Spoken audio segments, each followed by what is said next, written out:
Ça vient de là-haut.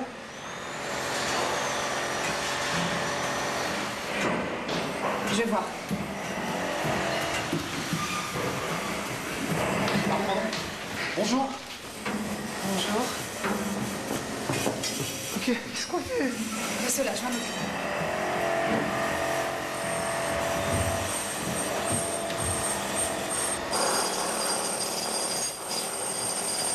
Non, faut arrêter tout ça là. Vous avez pas le droit, il y a encore des occupants dans cet immeuble. Eh oh, calmez-vous, hein, moi vous savez, j'exécute.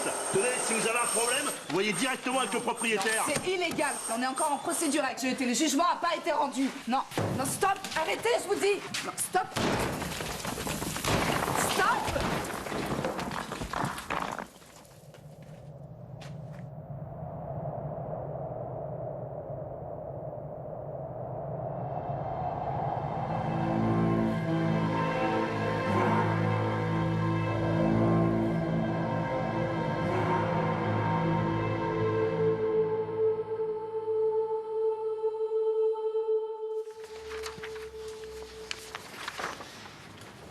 Donc, vous avez fait appel pour une modification des mesures provisoires, à savoir, au lieu d'un week-end sur 2 et de la moitié des vacances scolaires, vous souhaiteriez la résidence alternée, c'est ça? Oui, monsieur le juge. Mais de ce que je vois dans le dossier, monsieur Bouchard s'y oppose. Mon client a toutes les raisons de ne pas lui accorder sa confiance. On est en train de faire un faux procès à ma cliente, elle n'est en aucun cas une mère déficiente. Non, s'il vous plaît. Je voudrais que nous procédions par ordre.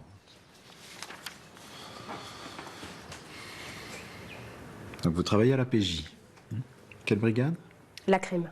Ouais, c'est effectivement un travail très prenant. C'est difficile de ne pas être affecté par vos enquêtes, non? Ça n'a pas toujours été simple, mais j'ai appris à faire la part des choses.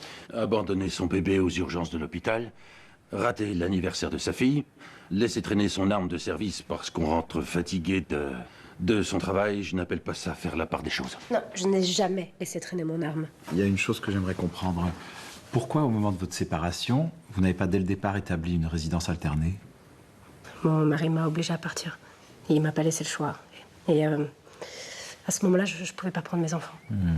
Madame Mérisy a aujourd'hui retrouvé une stabilité et un nouveau domicile. Elle est tout à fait à même d'élever ses enfants. Oui, jusqu'au prochain crime ou la nouvelle urgence en pleine nuit. Excusez-moi. Ah ben, c'est justement mon client, vous permettez? Je vous en prie. Merci. Oui, allô? Oui. Oui, ne vous inquiétez pas, je m'en occupe. Oui, oui. Très bien. Oui, excusez-moi. Monsieur Bouchard a eu un accrochage en venant en voiture au tribunal. Monsieur le juge, au vu des circonstances, je souhaiterais que nous puissions reporter cette audience. Non, attendez, c'est pas possible, on va pas repartir pour 6 mois. La présence de monsieur Frédéric Bouchard n'est pas essentielle puisque son avocat est là. Nous préférerions un report. Est-ce que votre client souhaite faire valoir des éléments qui ne figureraient pas dans le dossier? Non, pas nécessairement. Très bien. Bon, dans ce cas, on va avancer. Je vais étudier l'appel de madame et je vous promets de rendre une décision rapidement.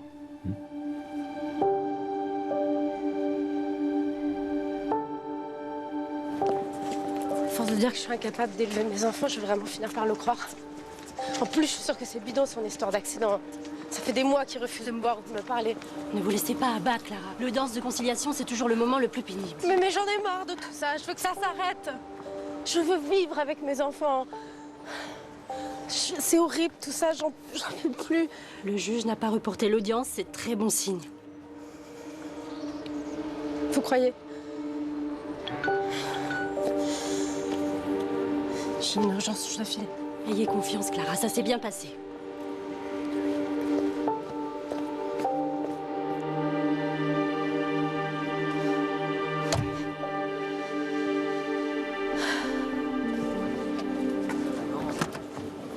Alors? Comment ça s'est passé? À ton avis, c'est un divorce, Guillaume.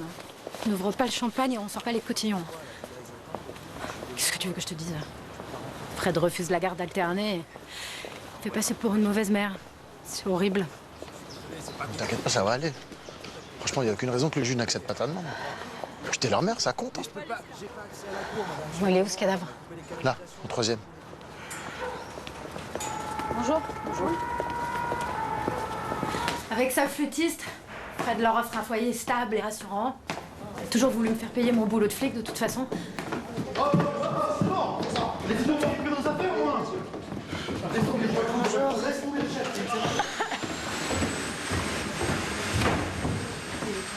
aimable, hein? Bonjour. Bonjour, capitaine.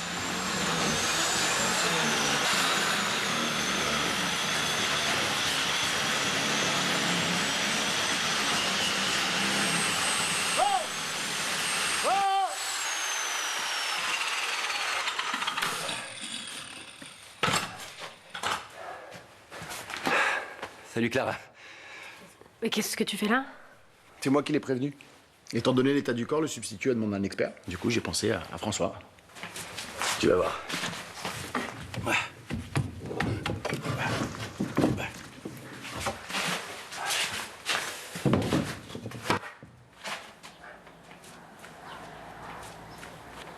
C'est un soldat allemand? Ouais, Seconde Guerre mondiale. Et quoi, ça ferait 70 ans qu'il est derrière ce mur? C'est possible. La sépulture l'a préservé de l'oxydation. C'est pour ça que les vêtements sont en bon état. En revanche, je vais devoir pratiquer l'autopsie ici. Si je déplace, j'ai peur qu'il tombe en poussière. Oui, je vois pas d'inconvénient. Ok. Il n'y a plus qu'à consulter les archives pour savoir qui habitait ici à l'époque. Ouais, bonne idée. Je vais aller interroger les locataires. François, tu nous communiques tes résultats. Nous, on a des affaires plus urgentes en cours. C'est sûr.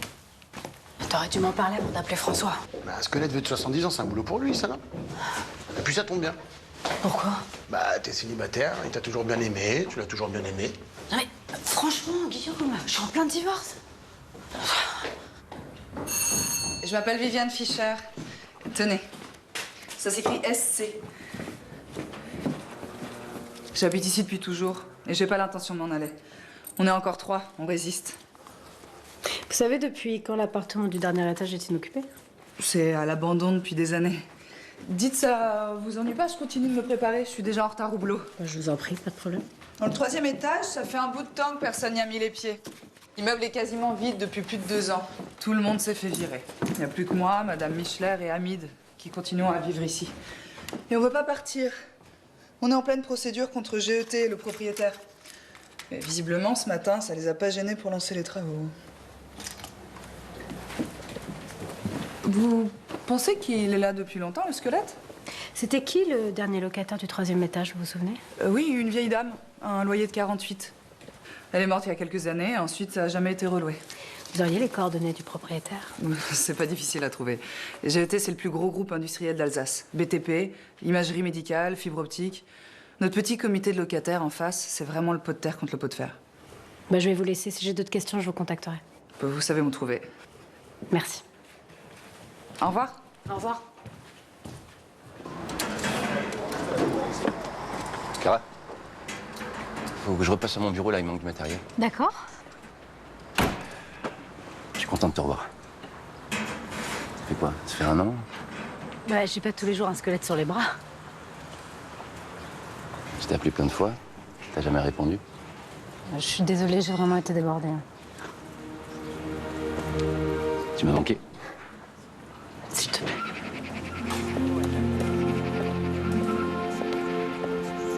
Tu sais, je t'en veux pas d'avoir arrêté mon père. T'as fait ton boulot, c'est tout. Depuis 3 mois, je retourne le voir en prison. C'est bien que tu fasses ça. Ouais. Je suis devenu une bête aux échecs. Je m'émate à chaque fois. Et toi? Tu vas comment? La famille, les enfants? Tout va bien. Tu me tiens au courant?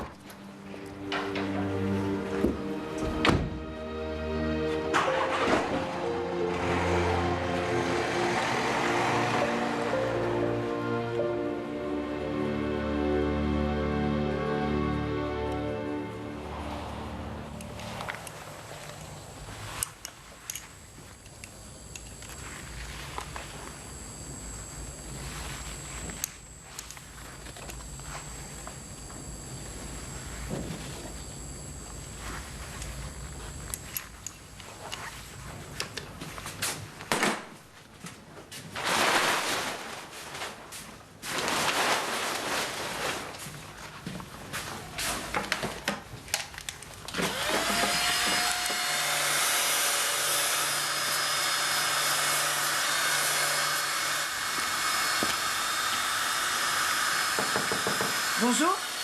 Bonjour. Vous êtes mon sauveur. Pardon? Grâce à vous, les travaux sont suspendus. C'est surtout grâce à lui. Non, c'est une scène de crime ici. Oh, une scène de crime. Vous voulez un café, ça vous dit? Ouais, je veux bien. Ouais. Vous allez lui faire quoi, là, lui?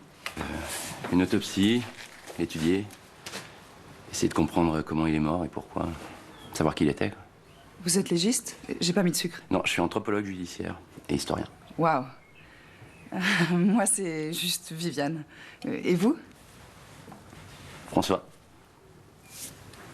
Vous êtes une des locataires? Oui, une irréductible.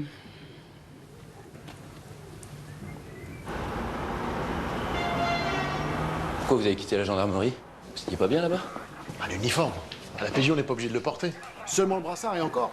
Juste en opération. Et puis, vous avez vu la taille des locaux. On a la clim, un café exceptionnel. Et que des bonnes raisons. Et c'est pas trop compliqué de passer de la gendarmerie à la PJ? Non, flic, gendarme, c'était avant tout ça. Maintenant, il y a des passerelles. Vous me suivez? Non, la vérité, c'est que dès que Clara est partie de Verdun, j'ai absolument voulu la suivre, quoi. Eh ben, je comprends.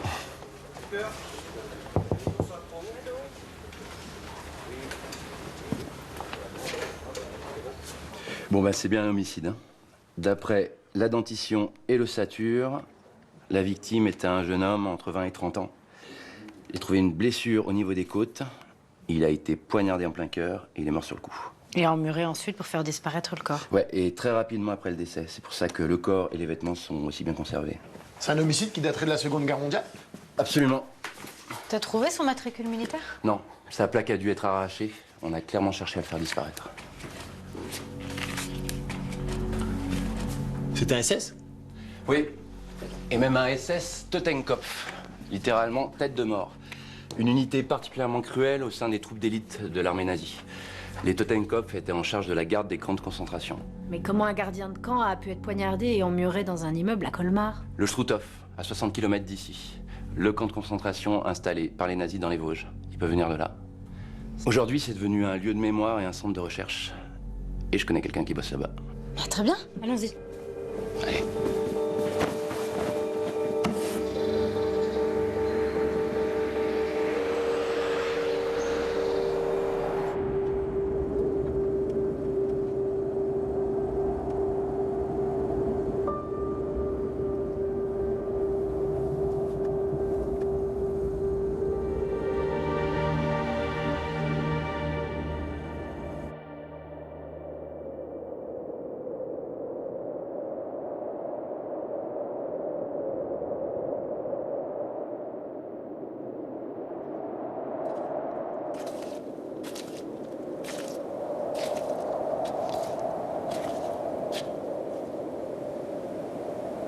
Je t'ai jamais venu. Comment on a pu construire un camp de concentration sur le sol français? Parce que c'était plus la France. L'Alsace sous l'occupation était devenue une province du Troisième Reich. Très bien. Joseph, je te présente Clara. Capitaine Mérési, police judiciaire. C'est très impressionnant. C'est vrai. Même quand on vient ici tous les jours, on n'en perd jamais la mesure. Je vous accompagne dans mon bureau? C'est par là? Je peux entrer? J'ai besoin d'aller voir. Bien sûr. Allez-y.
Il n'y a pas de doute, c'est bien Totenkopf.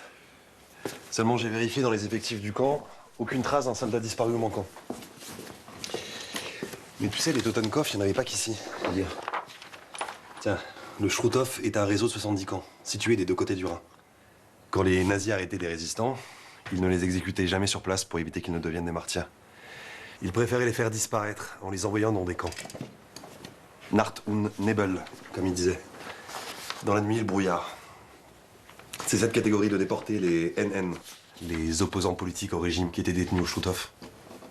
Mais il y avait aussi des tziganes, des homosexuels, des témoins de Jéhovah, des juifs, bien sûr, et d'autres encore venus de toute l'Europe, soumis à des conditions terribles, à d'effroyables expériences médicales.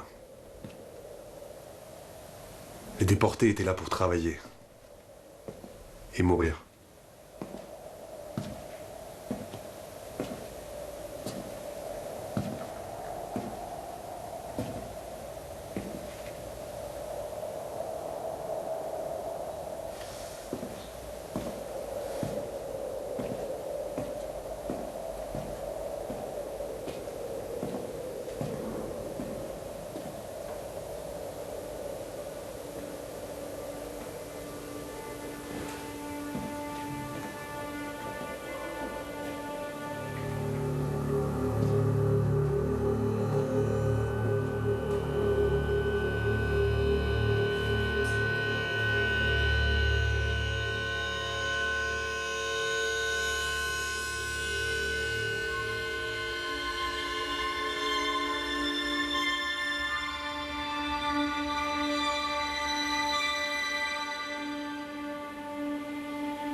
Combien de déportés sont morts dans ce camp?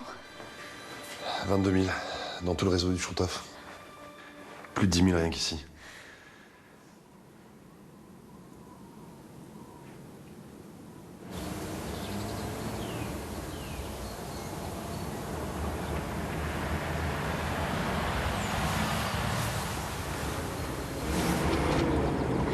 Ce serait un soldat plutôt qu'un gardien de camp, alors.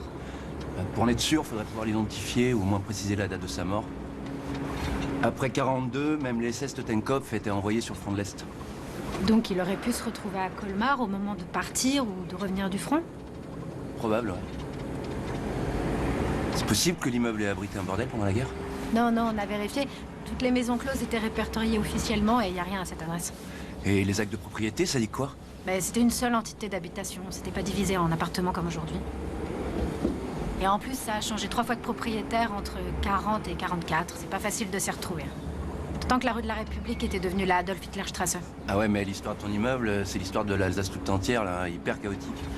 1870, allemande. 1918, française. 1940, allemande. 1945, française de nouveau. L'histoire les a pas épargnés.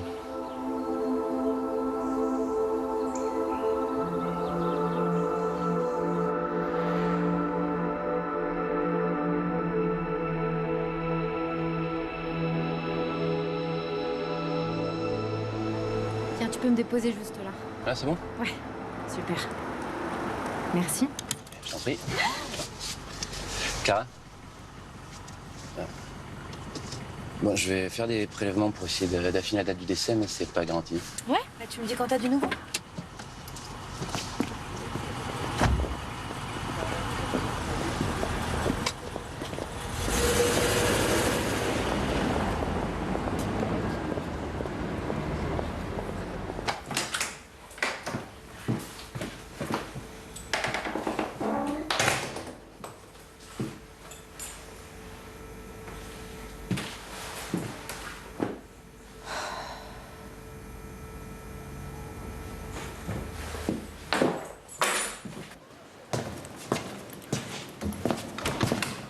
Bonsoir.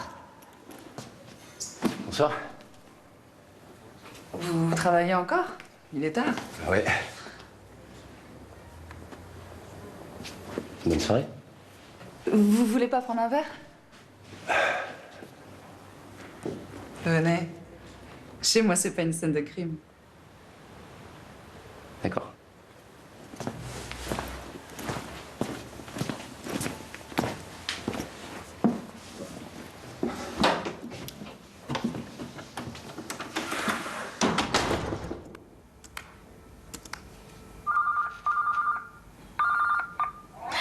Coucou, ça va ma chérie? Ça va. Ça s'est bien passé à l'école? Oui, Audrey, elle est venue me chercher et elle m'a acheté un cartable de princesse. Trop génial. Je pourrais le prendre pour aller à l'école? Bah oui, si tu veux. Maman, il faut que je te laisse. Papa, il a fait des crêpes. Super, tu vas te régaler. On se voit dans 5 dodo alors? Bisous, maman. Bisous ma chérie.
Merci pour le café, il est très bon. Tu peux m'aider, s'il te plaît?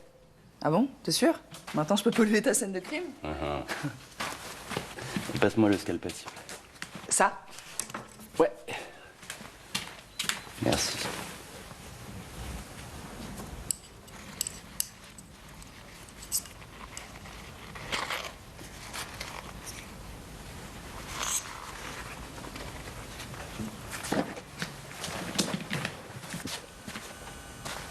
Qu'est-ce que c'est? Un ruban tricolore. C'était pas un Allemand.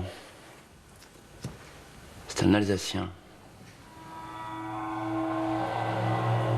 Un Français qui portait un uniforme SS? C'était quoi, un espion? Malgré nous. Quoi, les jeunes Alsaciens enrôlés de force? Bah, dans l'armée allemande, je veux bien, mais pas chez les SS. Si, dans la SS. À partir de 42, Hitler envoie ses troupes d'élite sur le front russe. Les Allemands ont besoin de chair à canon. Ils vont expédier là-bas des milliers de malgré nous. Dès janvier 43. Mais quel est l'intérêt de porter ce ruban tricolore dans la doublure d'un uniforme nazi? Pour prouver qu'ils étaient français et pas allemands. Malheureusement, les Russes n'ont pas fait de distinction. Pour eux, c'était des SS, leurs pires ennemis. Ils les ont enfermés dans des camps et les rescapés ont mis des années avant de pouvoir revenir en France. Si notre soldat revenait ou s'apprêtait à partir sur le front de l'Est, ça veut dire que le crime a été commis après janvier 1943? C'est ça. Et le fait qu'ils soient alsaciens devrait m'aider dans mes recherches d'identification. Allô, oui? Oui? Personne n'est venu la chercher? Ouais, d'accord, hein. D'accord, j'arrive tout de suite. Léonie, toute seule à l'école, faut que j'y aille. Ok. Ça va, Clara, en ce moment? Bah, vous arrêtez? Quoi? Bah, elle est en plein divorce, là. Elle est toute seule, maintenant. Pourquoi vous faites cette tête?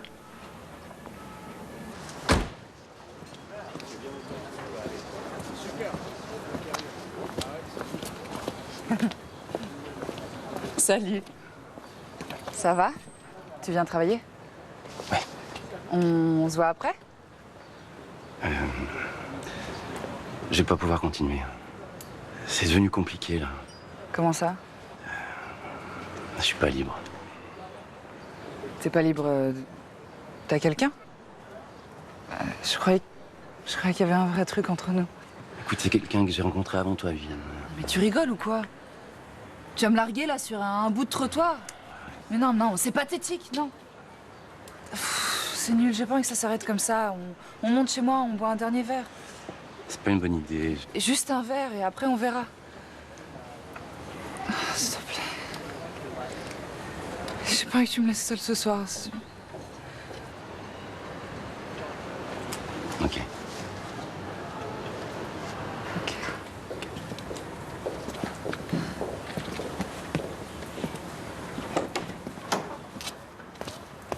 Ça te dit de dormir ici ce soir? Je vais me mettre en pyjama. Je préviens papa.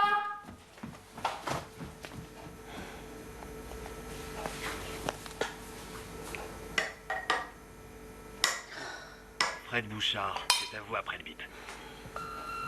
Ouais, allô Fred, c'est Clara. Bon, bah tu réponds pas comme d'habitude.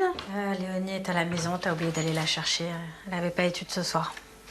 Donc, écoute, je pense que le mieux c'est qu'elle dorme ici et je l'amènerai à l'école demain matin, voilà.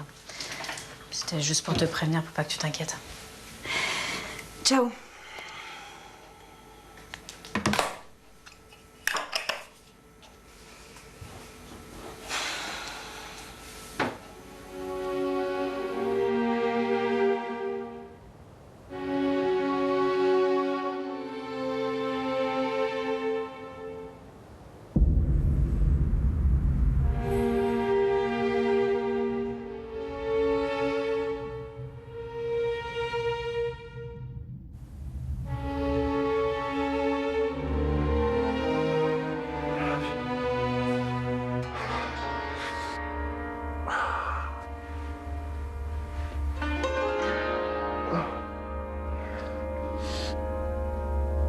Viviane?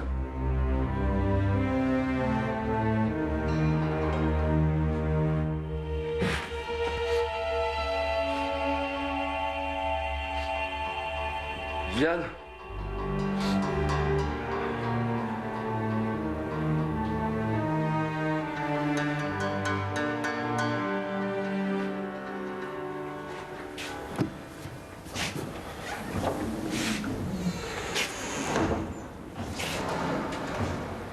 Viviane!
Allô?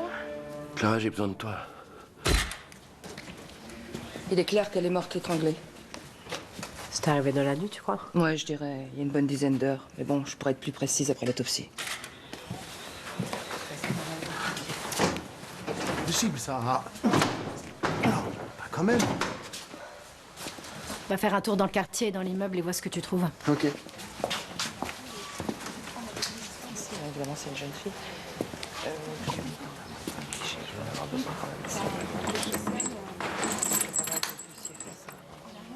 Oui. Alors attendez juste, je suis en train de regarder, je vais vous dire. Je pense. Enfin voilà, je sais regarder le dernier cliché.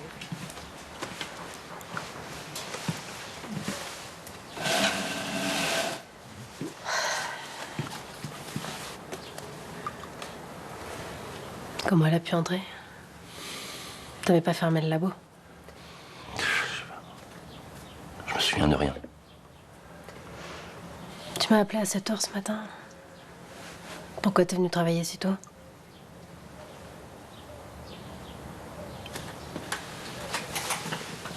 J'ai eu une aventure avec Viviane.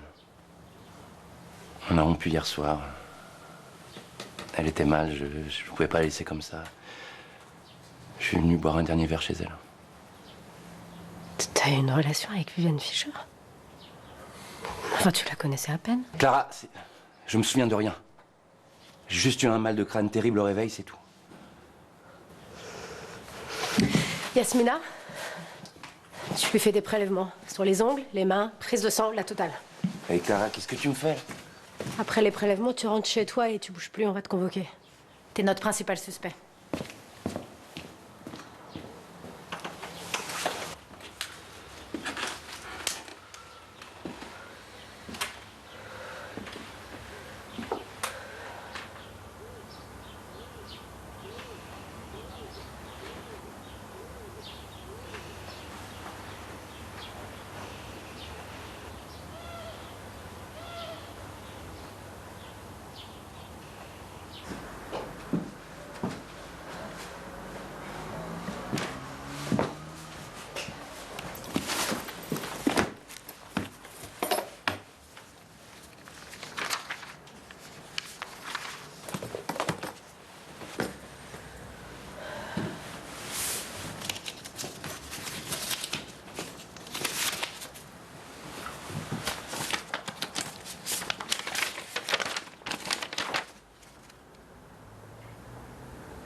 Clara, t'es où? Je suis là. Bon, j'ai fait le tour, rien à signaler sur la victime. Viviane Fischer était assistante sociale, elle aidait tout le monde et tout le monde l'adorait. T'as interrogé les voisins? Bah en fait, il n'y a plus que celui du dessus. La petite vieille a eu peur de la momie, elle est partie se réfugier chez son fils au commencement des travaux. Et quand t'as mis de Capour, on sait pas où il est. Je lui ai laissé une convocation. En revanche, le serveur du café d'à côté était un peu plus bavard. Et là, il y a un truc chelou. C'est qu'hier soir, la victime a été vue en train de se disputer. Tu devineras jamais avec qui. François. Comment tu sais? T'es trop forte, toi. Ils couchaient ensemble? Mais non. Oh, putain. Merde. Tu crois que c'est peut-être lui qui... Bon, écoute, j'ai fait le nécessaire. Légie lui a fait les prélèvements. Ah bah ouais, je comprends. En même temps, c'est le fils d'un assassin. C'est peut-être génétique, ça. Bon, écoute, on va pas exagérer non plus. C'est pas parce qu'il couche avec tout ce qui bouge qu'il l'a tué. Non, le contentieux avec le propriétaire de l'immeuble me paraît être un mobile plus sérieux. Tu crois pas?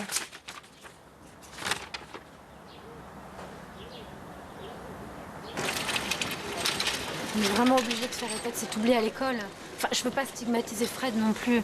Je comprends que vous hésitiez, vos scrupules vous honorent, mais vous la voulez, cette garde partagée? Ah oui, évidemment.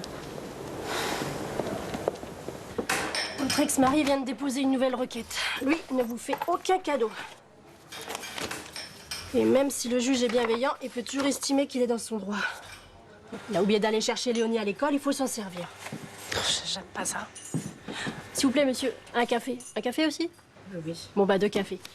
Faites-moi une lettre et demandez à la directrice d'école son témoignage. Je m'occupe du reste. Très bien, je vais le faire.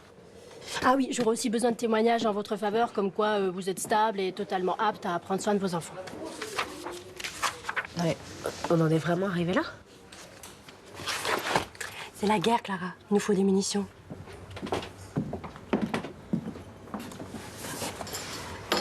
Merci. Vous êtes prête?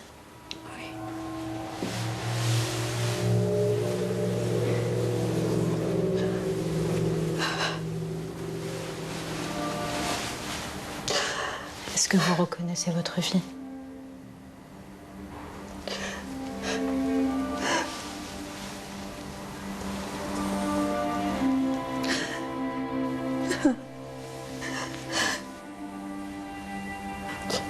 Ma Viviane. Ma chérie.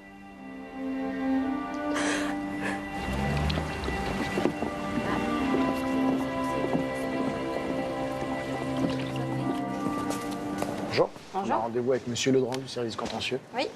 Vous pouvez monter au 4e. Merci. Je vous en prie. Clara. Vous savez, moi, Viviane Fischer, je l'ai jamais rencontrée. Hein. À force de me harceler, elle avait fini par me coincer au téléphone, mais j'ai tout fait pour pas avoir à la croiser. C'était un vrai pitbull, cette femme. Elle connaissait parfaitement le droit social. Seule face à notre cabinet d'avocats, elle a réussi à bloquer les travaux de l'immeuble pendant 2 ans. Vous les avez pourtant commencés, vos travaux. Enfin, la procédure était sur le point d'aboutir en notre faveur. Et vous êtes permis d'anticiper? 2 ans de retard pour 3 emmerdeurs. Avouez qu'il y avait de quoi perdre patience. Jusqu'à quel point? Pardon? Qu'est-ce que vous insinuez? Monsieur Baumann, ces messieurs-dames sont de la police. Ils sont là pour les problèmes de la rue de la République, vous savez, là. Vous tombez bien. J'ai eu le président du tribunal ce matin au téléphone. Il m'a assuré que les travaux pourraient reprendre dès que la police aura fini ses constatations. Ça va prendre combien de temps? Le temps qu'il faudra. Non, mais plus vite ce sera réglé, mieux ce sera arrangé des équipes qui attendent. Ça fait 2 ans que vous patientez, vous pouvez attendre encore un peu. Non, justement, faudra accélérer là. Comment? Avec des méthodes expéditives? Des expulsions musclées? Vous avez déjà fait appel à des gros bras? Vous plaisantez? Non, une femme a été assassinée. GET est le premier groupe industriel d'Alsace. Nous n'avons pas recours à ce genre de méthode, madame. Alors faites au plus vite. Attends, si vous voulez bien m'excuser. Legrand!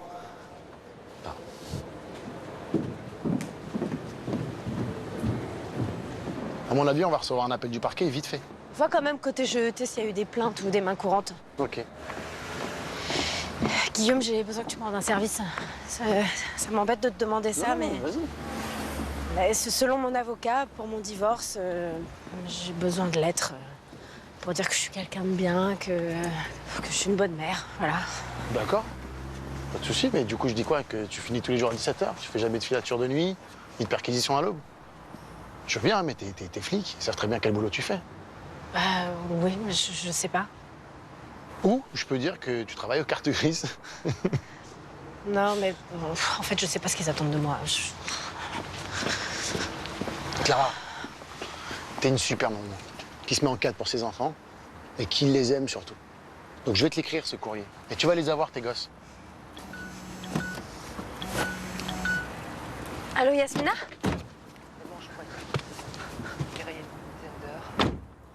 Très bien, merci. C'était léger.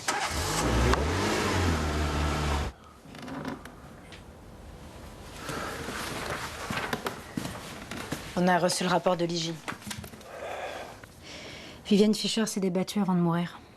On a trouvé des résidus d'épiderme sous ses ongles. C'est ton assassin. Et c'est pas ton ADN, François. T'es pas mis en examen. Je me souviens tellement de rien, je finissais par avoir des doutes, là. Si tu cherches un peu, t'as forcément des souvenirs de cette soirée. Hein. Vous avez bu un verre chez elle. Ouais, un verre de vin. L'analyse toxicologique montre des traces de somnifères dans l'un des verres trouvés sur place. Et dans ta prise de sang. Quoi? Elle t'a drogué.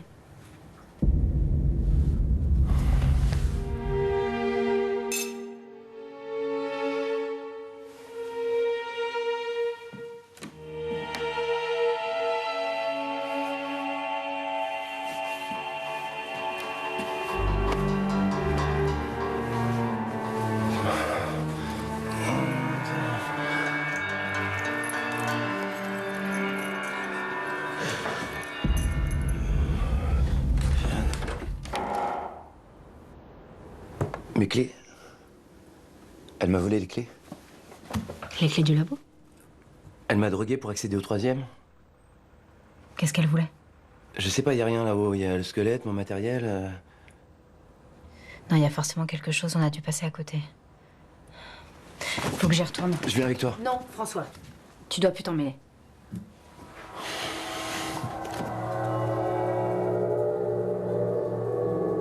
En fait, le groupe est devenu propriétaire de l'immeuble au moment d'une fusion avec une société d'immobilier il y a 10 ans.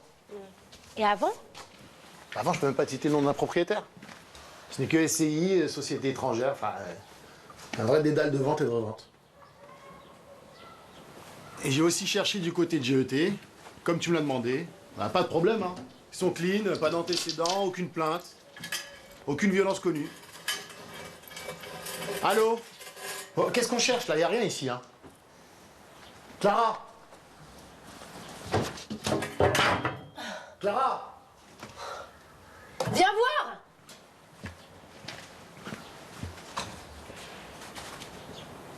Qu'est-ce que c'est que ça? Viens, suis-moi.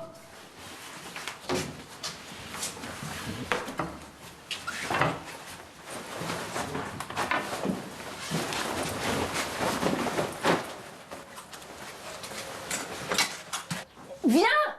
Oui, oui.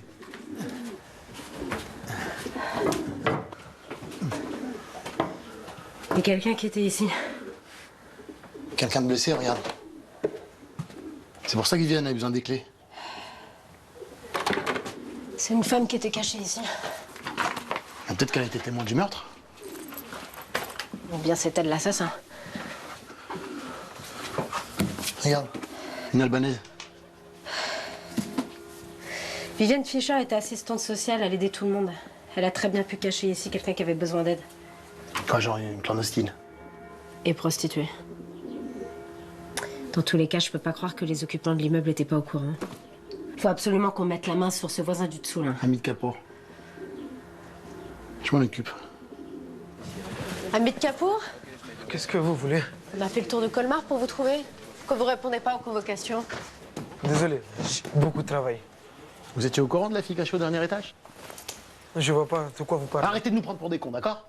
Viviane cachait des gens dans le réduit du 3e, vous pouviez pas l'ignorer. Il y avait plus que vous dans l'immeuble. Pourquoi vous n'avez rien dit? Je suis pas à jour avec ma carte de séjour, alors... Police, tout ça, vous comprenez? Non mais on n'est pas là pour ça. Alors votre carte de séjour, on l'oublie.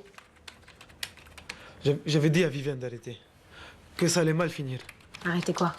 Elle sortait les filles du trottoir. Ouais, mais ça, elle était assistante sociale, c'était son boulot, non? Non, c'était pas juste assistante sociale. Viviane, c'était femme libre, engagée. Et aider les prostituées, ça risquait gros avec les Macs. Vous faisiez ça avec elle? J'ai aidé, j'ai récupéré les filles dans une camionnette. Et quand elle a été tuée, il y avait encore une fille dans la planque? Je sais pas si elle est toujours là-bas. Le vendredi d'avant, on avait récupéré Albanaise près de la gare. Elle était en sale état, elle est tabassée par son Mac. Alors j'ai aidé Viviane à monter au 3e étage. Et la fille, vous pourriez la décrire? Oui, elle s'appelle Ina.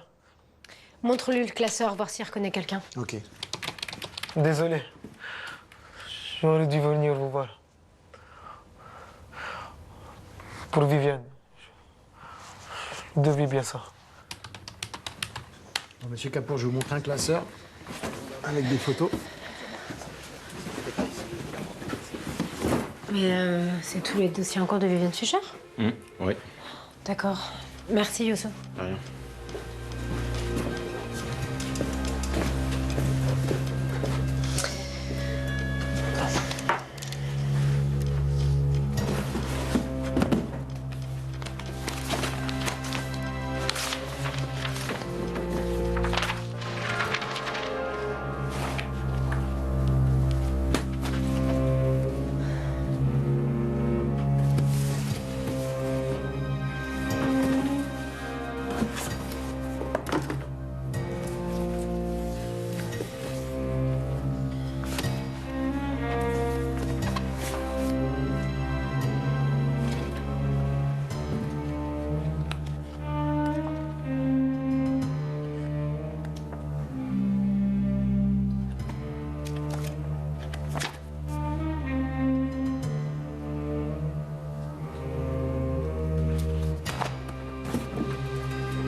Alors? Toujours rien. Vous reconnaissez personne? Personne. Elle? Et elle? Elle vous dit quelque chose? Oui, Ina. Ina, c'est... On lance un avis de recherche. Ok.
Vous avez du nouveau?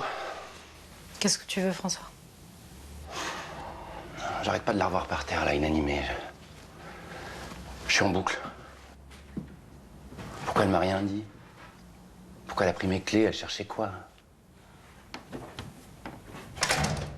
Je sais pas. Écoute, je peux pas rester comme ça, là, faut que je bosse. J'ai besoin de remonter là-haut, j'ai besoin d'étudier le squelette. Pour le moment, c'est pas possible. Je peux au moins récupérer mes échantillons et la liste des propriétaires. Ça me permettra de comparer les ADN. Bah, je vais dire à Guillaume de faire le nécessaire, t'auras tout demain. Tu pouvais appeler, hein. T'es pas obligé de te déplacer pour ça. Qu'est-ce que t'as, Clara? Pourquoi tu m'en veux, là? Mais je t'en veux pas du tout. Arrête. Tu me parles plus. Tu m'as traité comme un suspect dès que t'as su que je couchais avec Viviane. J'ai fait mon travail, d'accord? Pourquoi tu m'as pas dit que t'étais en train de divorcer? Mais ça aurait changé quoi? Tout. Ça aurait tout changé. Ah bon, ça t'aurait empêché de coucher avec elle, peut-être? C'est pas le moment, j'ai mes enfants qui dorment.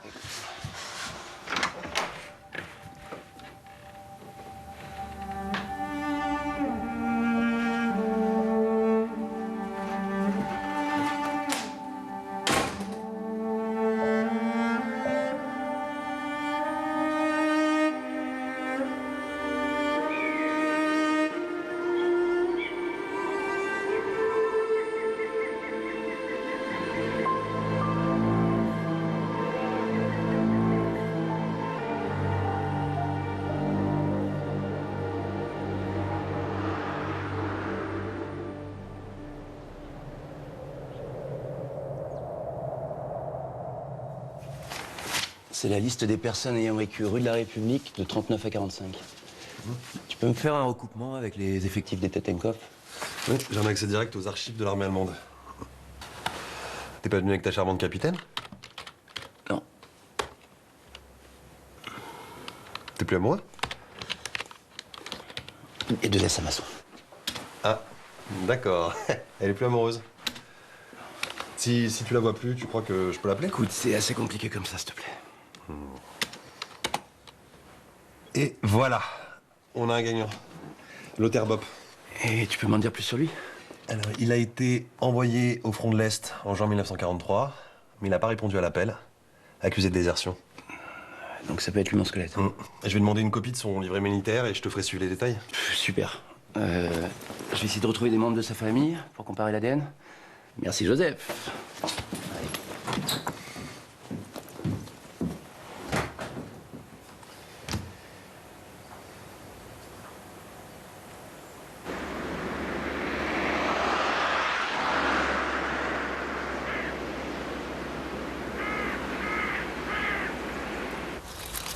Lothaire Bopp, c'était le frère aîné de mon grand-père. Mon grand-oncle, quoi. Je l'ai jamais connu. Il a disparu sur le front de l'Est, ou alors il est mort dans les camps de prisonniers chez les Russes, comme beaucoup de malgré nous. En fait, on n'a jamais su. On a découvert un squelette dans un immeuble de Colmar, emmuré depuis 70 ans. Et je pense que c'est lui. Lothaire serait mort à Colmar, c'est impossible. Il n'est pas mort en Russie. Votre grand-oncle est noté déserteur. Et il était propriétaire de l'immeuble où on a retrouvé le corps. Lothaire proprio? Ça me ferait mal. Il n'y a jamais eu une thune dans la famille. De 42 à 44, en fait, il y avait bien un acte de propriété à son nom, au 18 rue de la République. Et il serait mort dans cet immeuble.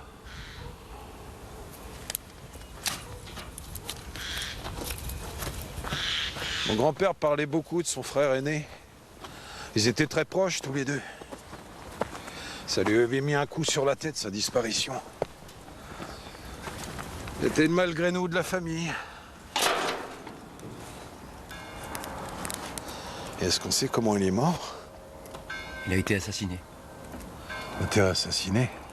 Manquait plus que ça. Vous voulez un café? Non, merci. Il n'y avait pas une pâtisserie au rez-de-chaussée de cet immeuble? C'est possible, oui. Il y avait un bail commercial à l'époque. Mon grand-père racontait que Lothaire avait une fiancée qu'il avait rencontrée dans un bal à Colmar. C'était la fille du pâtissier de la rue de la République.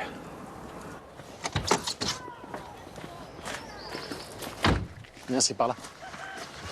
Le directeur l'a reconnue. C'est bien Ina. Elle est dans le Magalo C25 et elle est seule. Très bien.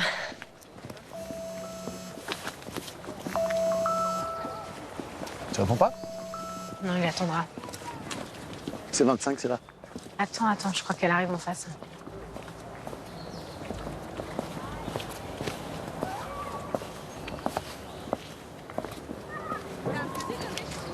Ouais, c'est elle. Ralentis. Comme si de rien n'était. Vous êtes Ina?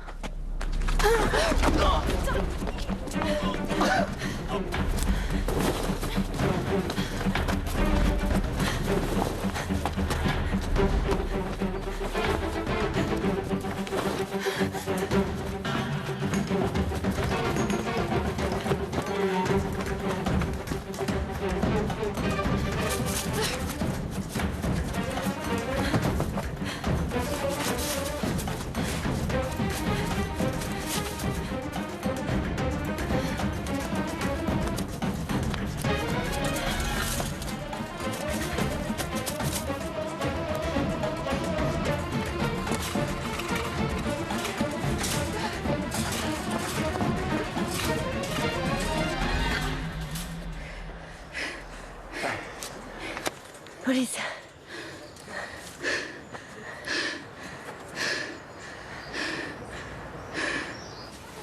Viviane est morte? Ouais, tu le sais très bien. T'étais cachée dans la pièce à côté au dernier étage. Mais non! C'est Viviane qui m'a amenée ici. Un jour, j'entends le bruit trop fort. J'ai peur. C'est les travaux, bordel. C'est trop dangereux. Alors Viviane, elle m'a dit, je peux plus rester là. Elle prend la voiture et m'amène ici au camping. C'était quand, ça? Les jours de travaux. Je sais pas, je dors ici plusieurs jours. Viviane, elle me voit, me donne à manger. On attendait le foyer, on vendait. Il est en face pour moi. Tout recommencer pour la nouvelle vie. Mais là, Viviane, elle n'est pas venue depuis 5 jours. Je trouve faim. La dernière fois que tu l'as vue, elle t'a dit quelque chose? Elle était inquiète? C'est moi qui étais inquiète. Ben, elle m'a dit, toi, tu bouges pas d'ici. J'ai fait comme elle dit. Et votre proxénète, c'est qui?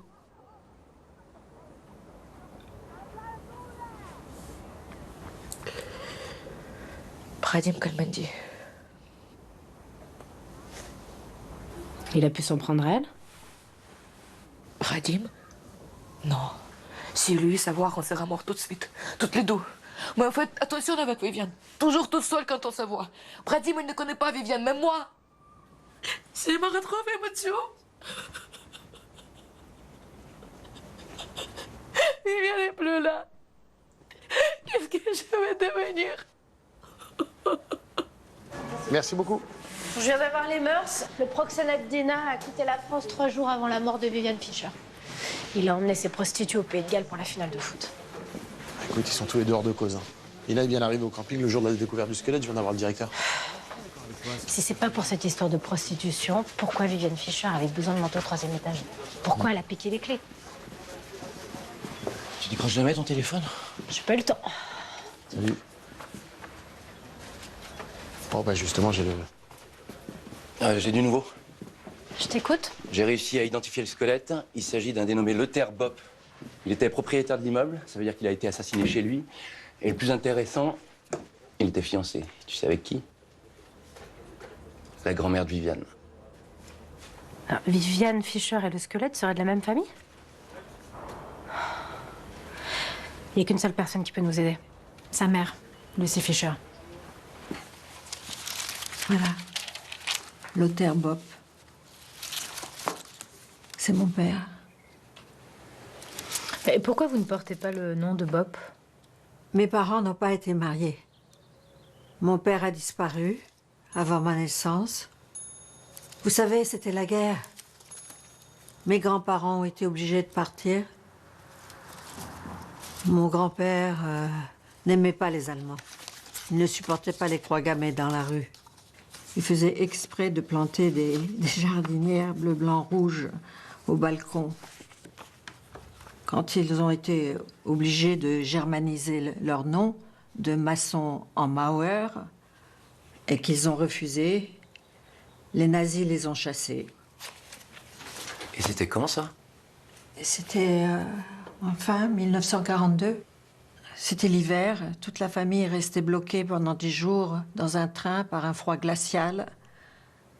Ma mère était enceinte, mais elle ne le savait pas encore. Pourquoi Lothaire n'est pas parti avec votre mère? Il est resté pour protéger les biens de mon grand-père. Il s'est sacrifié. Mon grand-père allait tout perdre, la maison, la pâtisserie. Et c'est comme ça que votre père est devenu propriétaire de l'immeuble? Oui. Mon grand-père lui a vendu pour une somme symbolique. Il voulait éviter à tout prix que les Allemands réquisitionnent la maison. Mais ça n'a servi à rien. Lothaire a disparu, les Allemands ont saisi l'immeuble et la famille l'a perdu pour toujours. Est-ce que je peux vous emprunter cette photo? Oui, il faut me la rendre. Quand je pense que mon père est resté là, 70 ans, emmuré, comment est-ce possible? Il a été poignardé. Assassiné. Comme Viviane. L'histoire se répète, c'est dingue. Le grand-père et la petite fille qui sont assassinés sous le même toit, à 70 ans d'écart. La pauvre. Tu vois, c'est ce que je déteste dans ce métier. Annoncer des trucs pareils. Je sais jamais quoi faire, je sais jamais quoi dire. Il n'y a rien à dire. François, j'ai un rendez-vous, je voudrais que tu m'accompagnes. C'est important.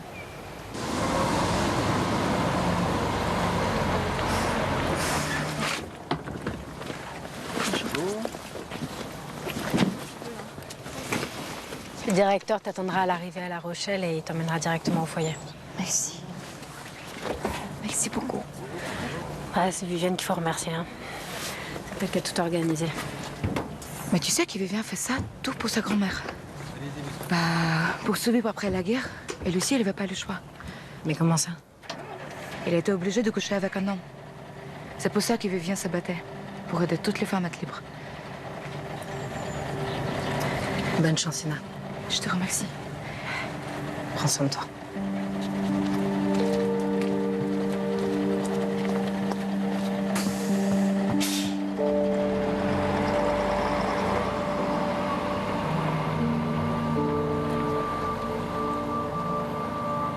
Viviane a aidé une dizaine de filles comme elle à quitter le trottoir.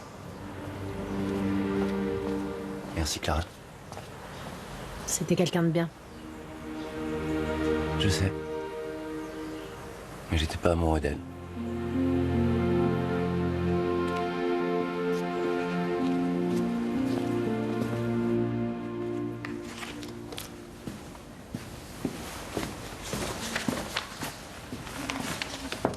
Clara? Bonjour, Joseph. Qu'est-ce que vous faites là? J'ai la copie du livret militaire de Lothaire Bopp. Je passais dans le coin, j'en ai profité. Bah, c'est super, merci. On va examiner ça. Bon, bah, voilà. Bah, à bientôt. Hein. Ouais, à bientôt. Ça vous dirait de boire un verre? Dîner ensemble? Oui. Ouais, pourquoi pas. Cool.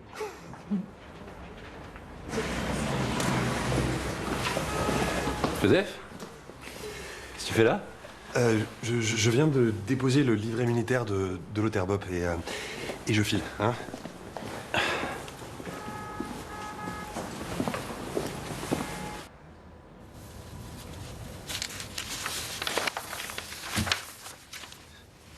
Lothaire intègre la SS en 42.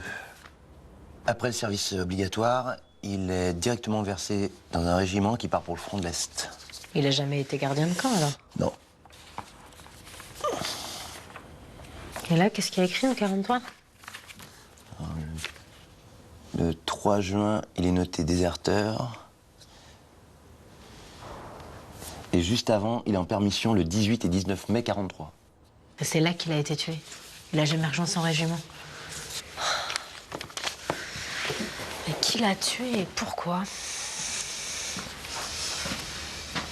Et Viviane, qu'est-ce qu'elle avait découvert hein? Tu crois qu'elle avait compris que c'était son grand-père? C'est pour ça qu'elle aurait piqué mes clés. Pour voir son squelette. Ah, ça me fait penser, il faut que tu débarrasses le labo. Le parquet veut qu'on déplace la momie. Ok.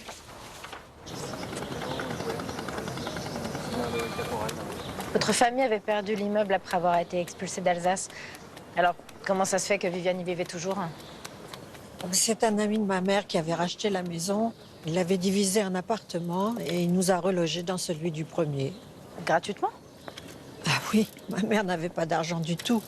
Ses parents étaient décédés. Heureusement qu'il y avait cet ami qui avait le béguin pour elle. Il venait souvent déjeuner le dimanche. Vous vous souvenez du nom de cet homme? Oui, il s'appelait Franck Faller. Pourquoi vous me posez toutes ces questions? C'était quoi exactement la nature des relations entre votre mère et cet homme?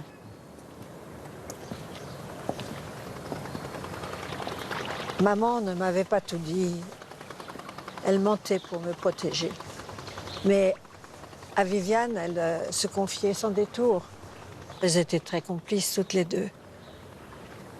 C'est Viviane qui m'a ouvert les yeux. Ma mère était, comment dire, une femme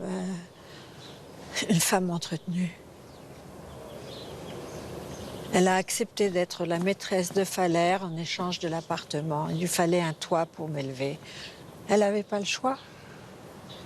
J'ai compris bien plus tard sa souffrance d'être dans les bras d'un homme qui l'a dégoûtée.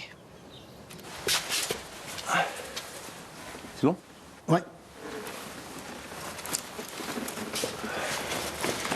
Je sais jamais comment ça va se passer, mais sérieux, déplacer le corps en un seul morceau, j'y croyais pas.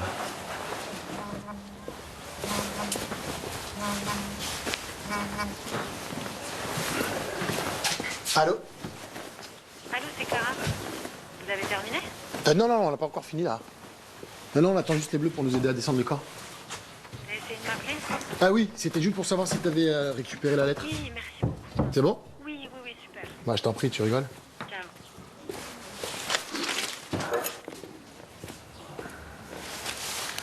C'était Clara. C'est compliqué avec son ex. Elle m'a demandé de lui rédiger un courrier pour son divorce. Ouais, c'est pas sûr qu'elle ait la garde partagée. Pourquoi elle l'aurait pas? En fait, après leur séparation, on était sur une grosse enquête. Et donc, elle lui a laissé les gamins en pensant que ça allait être mieux pour eux, tu vois. Sauf que maintenant, son ex, il l'utilise contre elle. Merde. Ouais. Non, mais ça va s'arranger, hein.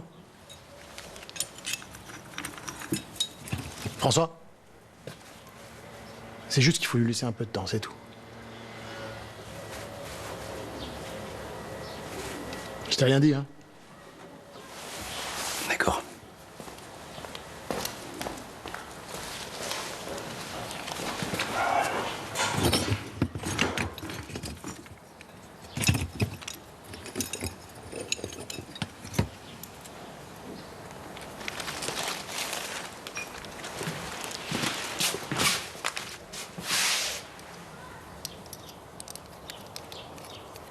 Les manches des uniformes SS sont toutes boutonnées pour faciliter l'habillage. Donc si le bouton de manchette appartenait pas à la victime... Ouais, il appartenait forcément à l'assassin. Peut-être qu'il s'est battu avec le terre ou il l'a perdu en déplaçant le corps dans la cheminée. Et c'est quoi le motif question derrière un blason? D'argent au sapin arraché de Sinople au chef de gueule. C'est le langage héraldique pour parler des armoires. En tout cas, c'est bien le blason du bouton de manchette. Ouais. Bon, ben on fait toujours une équipe de choc, toi et moi.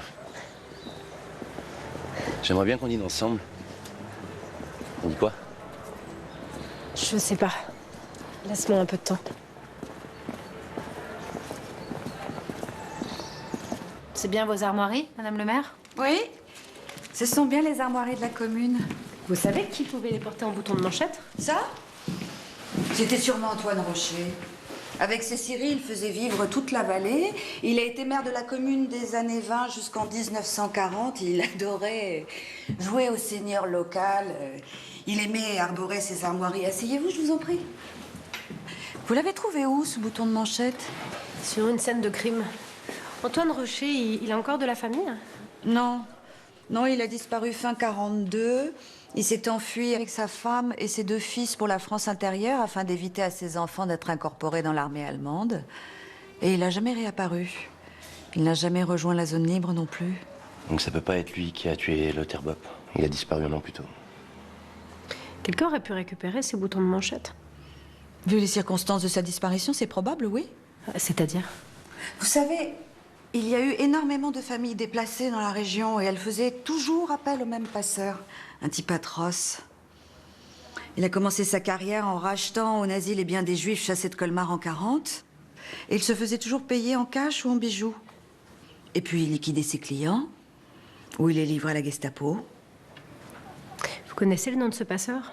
Frank Faller. On n'a jamais pu le coincer. Frank Faller. Ouais, donc c'est lui qui a racheté la rue de la République après Bopp. Et qui a profité de la grand-mère de Viviane après-guerre. Tu crois que Faller a pu tuer Bopp et Viviane?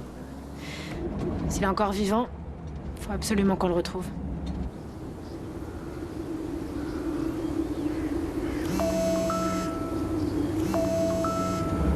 Allô, oui? Attendez, je vous entends pas. Allô? C'est Joseph. Vous m'entendez là? Oui, je vous entends. Bonjour, Joseph. Oui, j'ai réservé un resto pour nous demain soir. Écoutez, Et c'est très difficile d'avoir une table. Vous verrez, la cuisine est délicieuse. Je vous envoie l'adresse. Je suis ravi. D'accord. Bah écoutez, moi aussi, je suis ravie. Hein. Oui. Au revoir, Joseph, à demain. Quoi, tu joues là? Sérieux? Bon, écoute, tu sais quoi, François? Chacun sa vie. D'accord. Tu me dis que tu n'as plus envie, que le quotidien nous a trahis. Notre histoire est plus étanche, mais pourquoi scier la branche sur laquelle nous sommes encore assis? Car moi, je crois encore en nous, et même si toi tu t'en fous, mes mains me serviront d'école, je viderai toute la flotte, je ferai des vagues avec mes bras si tu n'aimes pas le calme plat. Tac tac. On a laissé ça pour toi à l'accueil. Et t'as gâté, elles sont magnifiques.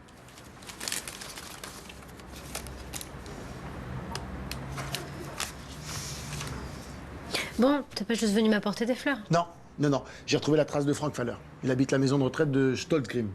Stolzgrim? Oui.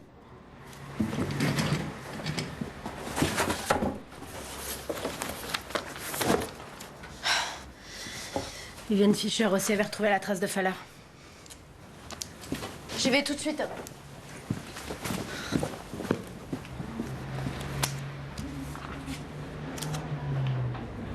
Joseph? Mais c'est qui Joseph? Putain.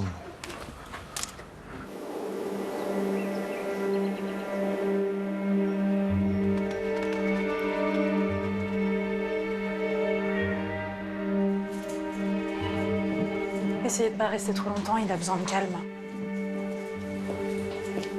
Monsieur Faller? Police judiciaire. Il peut pas parler? Il est comme ça depuis 2 ans suite à un AVC. Il a encore de la famille? Il a un petit-fils qui vient le voir de temps en temps. Je fais une enquête sur cette femme, Viviane Fischer. Vous savez si elle venait lui rendre visite? Ah oui.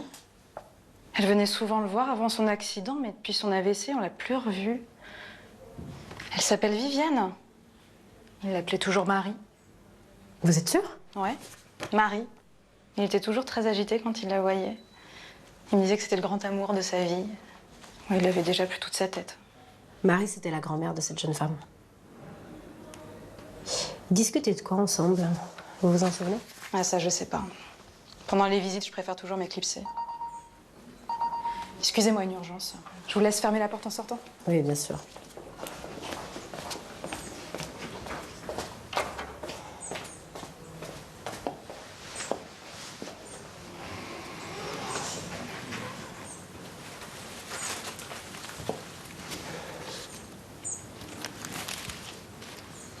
Je sais qui vous êtes, vraiment.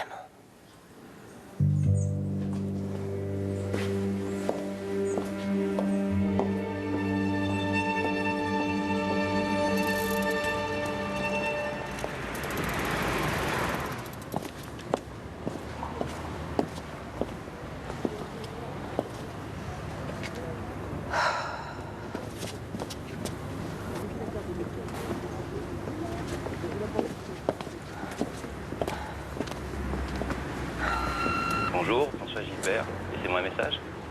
Allô, François, c'est Clara. Écoute, j'ai bien réfléchi et c'est vrai que j'ai pas été très correcte. Mais c'est un peu compliqué pour moi en ce moment. Voilà, faut qu'on se parle. Hein. Donc, si t'es toujours d'accord, on peut peut-être dîner ensemble demain soir. Bah, rappelle-moi. Ciao. Bonsoir, Vivienne. Bonsoir.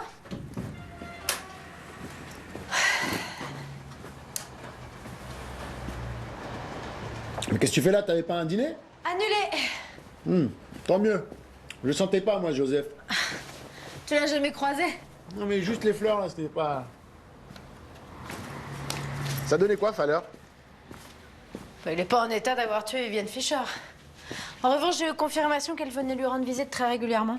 Qu'est-ce qu'elle attendait de lui? Il pouvait pas lui refiler l'immeuble, il n'en était plus propriétaire depuis longtemps.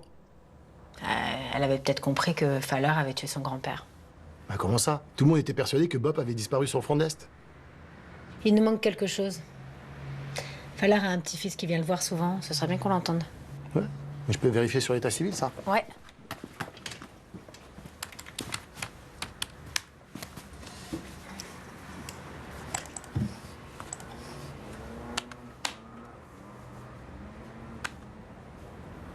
Alors, Frank Faller a une fille, Noémie Faller, qui a épousé Roger Baumann. Et ensemble, ils ont eu un fils, Victor Baumann. Président du JT. Mais il est là, le lien.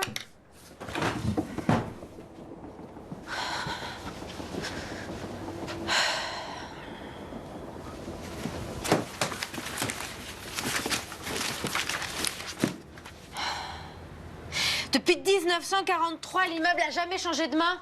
En fait, toutes ces ventes et ces sociétés, c'était qu'un écran de fumée. GET s'est bâti sur les spoliations du grand-père Faller pendant la guerre. Entreprise qui est maintenant dirigée par le petit-fils. Et ça, Viviane le savait. Et avec le squelette, elle avait compris que le vieux Faller était en fait l'assassin de son grand-père. Monsieur Baumann est en Allemagne pour affaires. Il ne pourra pas répondre à votre convocation avant son retour après-demain. Dites-lui que c'est urgent. Très bien, je dirai. Merci. Vu l'influence de Baumann, il va nous falloir du solide. Surtout qu'on n'a retrouvé aucune trace d'appel téléphonique entre Viviane et lui. Viviane devait avoir un téléphone prépayé pour communiquer avec les prostituées et éviter les ennuis. Elle était prudente. Bah, ce portable, s'il existe, il a disparu. Hein. Bah, va falloir passer au crible la liste des numéros de téléphone bornés par le relais proche de l'immeuble de Viviane le soir du crime. Ah, pour voir si le portable de Baumann y figure? Ouais, c'est comme ça qu'on pourra le coincer. Je m'en occupe. T'as bien à faire, toi, ce soir? Non?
Qu'est-ce que c'est que ça? Pourquoi il y a de la lumière?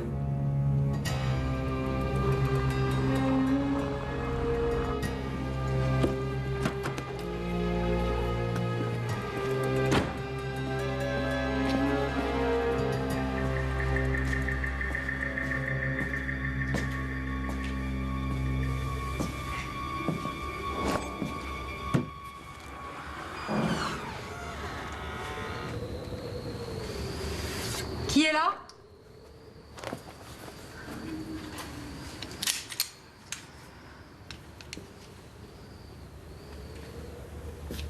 Y a quelqu'un?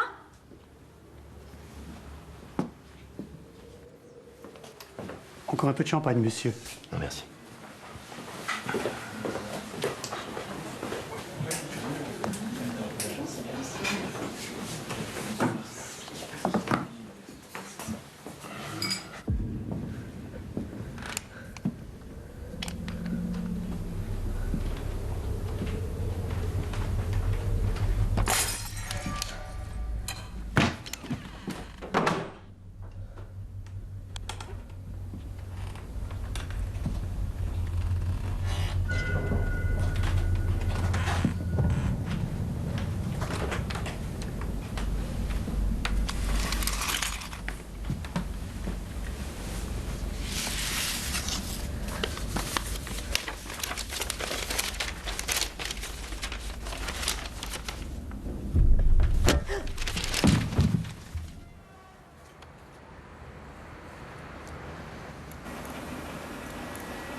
Vous êtes bien sur le répondeur de Clara Mirizi. Laissez-moi votre message et je vous rappellerai. Merci. Ouais, Clara, c'est moi. Bon, bah c'est bon. Hein. J'ai logé le téléphone de Baumann dans l'immeuble à 23h30 le soir du crime. Donc à mon top, tu pourras demander la garde à vue au procureur. Top.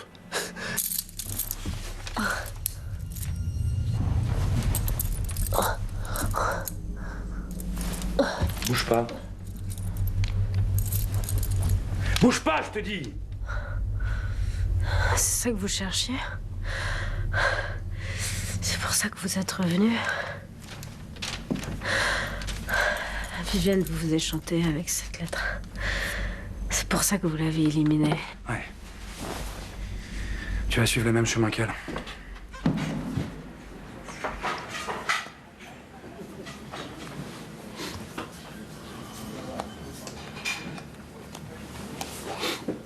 Bonjour, vous êtes bien sur le répondeur de Clara Mirizi. Laissez-moi votre message et je vous rappellerai. Merci.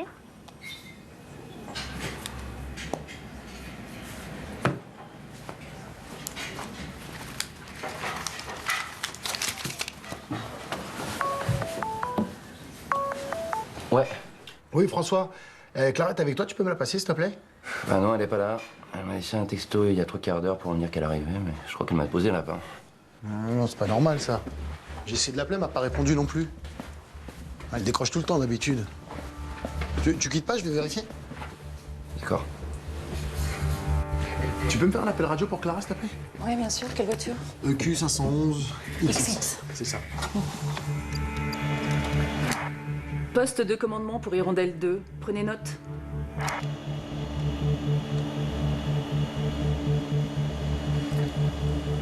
Hirondelle 2 pour poste de commandement. Parlez? Tu peux me localiser son véhicule? Oui.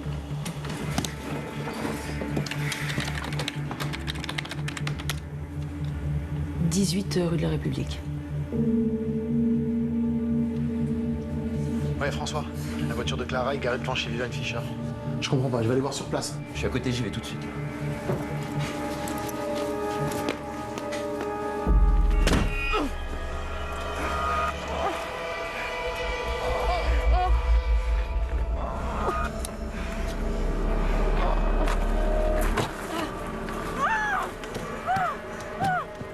Arrête de te débattre, ça sert à rien. T'es foutu, on te retrouvera jamais. Ou alors comme le Terre Bob dans un demi-siècle. Je serai plus là pour le voir.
Clara?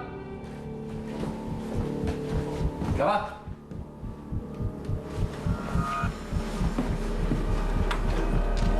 Clara?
Lâche-le!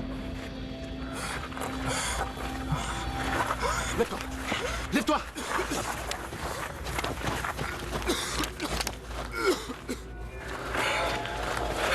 Clara! Clara! Clara! Clara!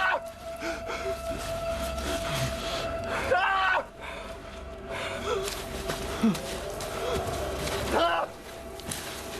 Clara! Clara! Clara!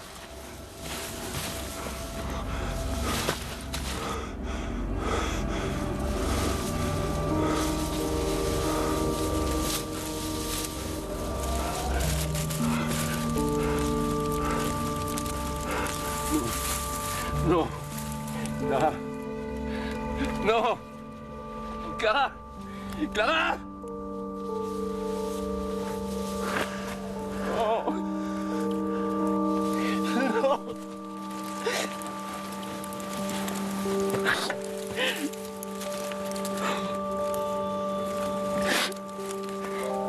Non.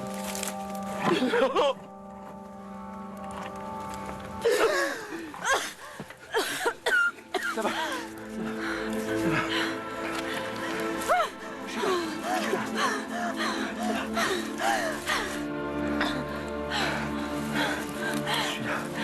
Je suis là.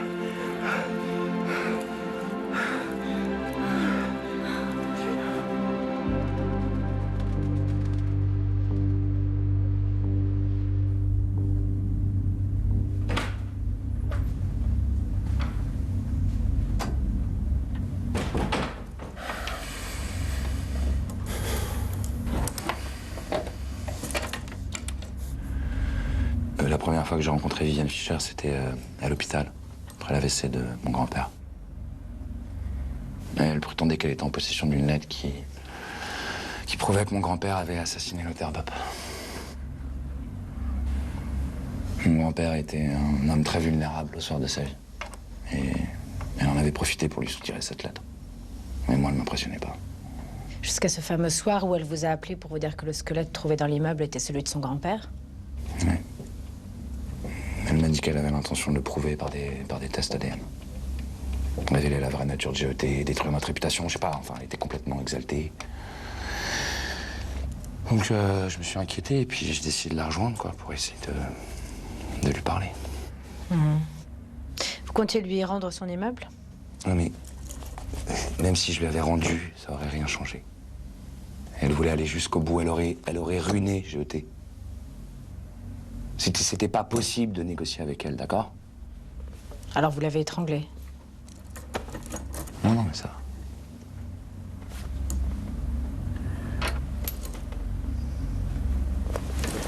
va. Ouais. Je l'ai étranglée.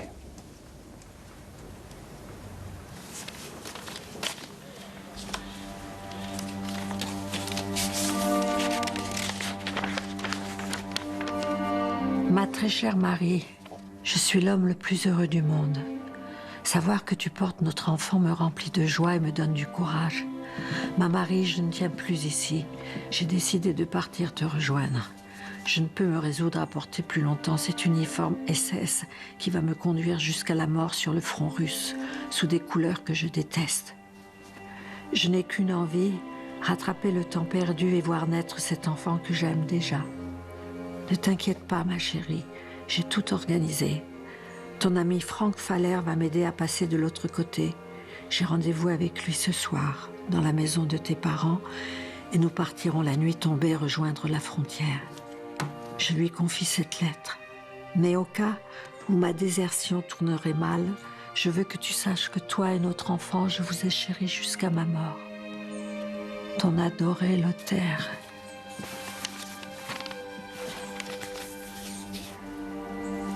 Vous m'avez fait un cadeau magnifique avec cette lettre. Merci. Ça me touche beaucoup d'apprendre que mon père espérait ma naissance.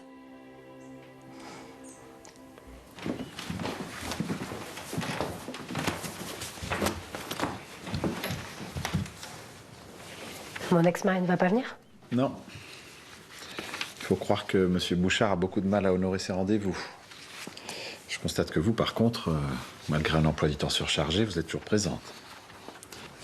Mais bon, l'important, c'est qu'il ait accepté la résidence alternée. Absolument.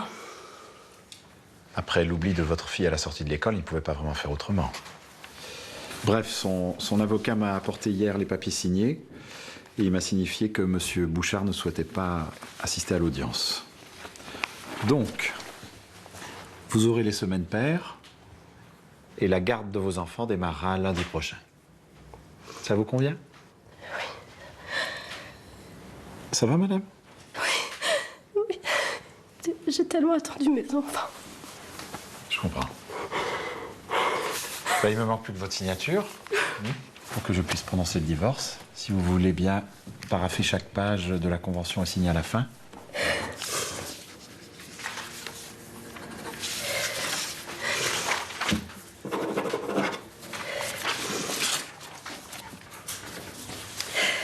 Merci beaucoup. Merci. Je vous en prie.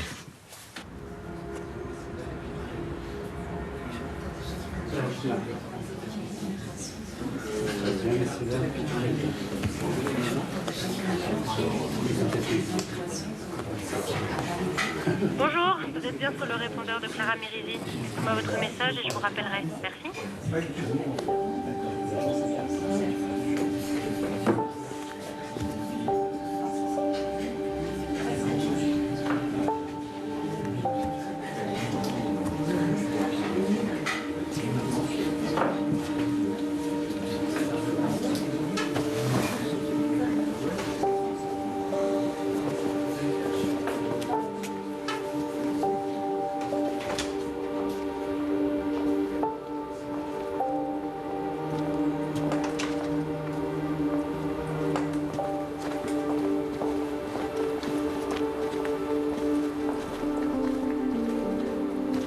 Alors?